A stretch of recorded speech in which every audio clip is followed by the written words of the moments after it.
I now yield 2 minutes to the gentleman from New York, the ranking member on Judiciary, Mr. Nadler.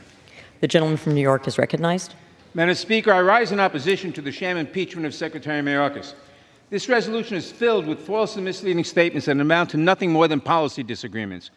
Even if it were based in truth, however, policy disagreements are not a legitimate basis for impeachment. Impeaching a cabinet secretary is serious. Unfortunately, House Republicans are not.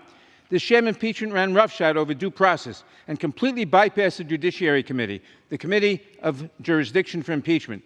This is not a serious effort, nor is it a serious resolution.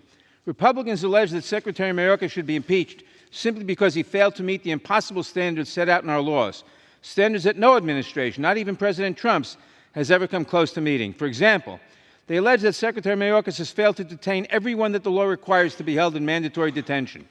But to do so would require Congress to appropriate over $35 billion a year, a number 10 times higher than President Trump ever requested for detention.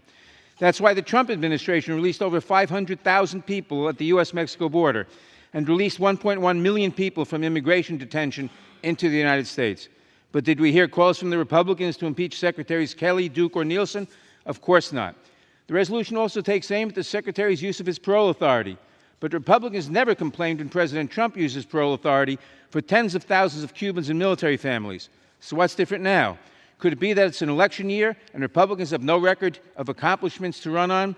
With no ideas, no agenda, no ability to govern, they are cheapening the serious and awesome power of impeachment to score a few cheap political points. That is shameful. Our immigration system has been broken for decades. Impeaching a cabinet secretary because you do not like their policies will not repair it. Only bipartisan reform can do that.